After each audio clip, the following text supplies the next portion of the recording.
Hello and welcome to Lamplighter. Today is August 13. Today in our daily Bible reading, we continue to read from the prophet Jeremiah, the words of the Lord as they come through Jeremiah. Now you may recall that in yesterday's reading, we were seeing God come in great judgment or great wrath against all those who had been false prophets, who were, you might say, putting words into God's mouth, who were declaring to the people this was a time of peace and that there was nothing about which they should be worried. Meanwhile, God is saying through Jeremiah, don't listen to them. They are not speaking my words. That is not the message I would declare to you at all. But now, as the people are in Babylonian exile and probably wringing their hands just a bit and wondering what God is going to do next to them or for them, these are people who have already been told by Jeremiah that their time in Babylon is going to be 70 years. So they're going to be there for a while. But to these people who are in exile, it must look as though God has forgotten them in some ways. After all, it seems that the Babylonians, under the leadership of King Nebuchadnezzar, are prospering. It seems that everything they are doing is bringing great prosperity and success to Babylonia. And this is the enemy. These are the people who despise God. How do you explain that? The people are wondering, will Babylon itself ever get punished? And so today's reading answers that question actually over and over again. God wants to make sure the exiles get this message from Jeremiah. It is sent to them by Seraiah, who goes over to Babylon with Zedekiah the king. And these words of hope, these words of promise are delivered to the Israelites who are at that time in exile. God is going to speak to them about his judgment that is coming against Babylon. And he says this, "Announce and proclaim among the nations, Babylon will be captured. A nation from the north will attack her and lay waste her land. No one will live in it. Both men and animals will flee away." Now, Judah's exile is going to come to an end, just as God has already promised. In those days, at that time, declares the Lord, the people of Israel and the people of Judah together will go in tears to seek the Lord their God. They will ask the way to Zion and turn their faces toward it. They will come and bind themselves to the Lord in an everlasting covenant that will not be forgotten. So there is hope. Things are looking up for the people of Judah and for the people of Israel. God continues, "I will stir up and bring against Babylon an alliance of great nations from the land of the north. They will take up their positions against her, and from the north she will be captured. So Babylonia will be plundered. All who plunder her will have their fill, declares the Lord." And so God is promising his people that there is an end in sight and that Babylon is going to get hers, so to speak. All who pass Babylon will be horrified and scoff because of all her wounds. She is going to be left in disgrace. The land of Babylonia is going to be left completely desolate, to the point that people who pass by are going to be asking, what in the world went wrong? What happened to Babylon? And the answer is going to be that God put an end to Babylon, that God destroyed her. And we're going to see, as God continues to speak through Jeremiah, why God does such a thing to Babylon.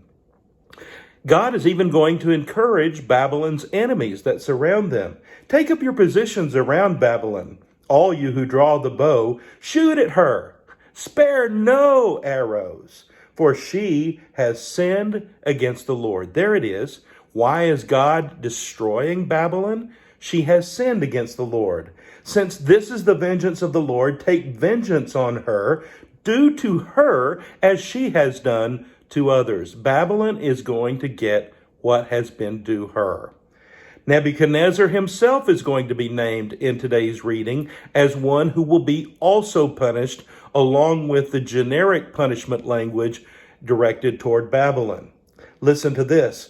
Israel is a scattered flock that lions have chased away. The first to devour him was the king of Assyria.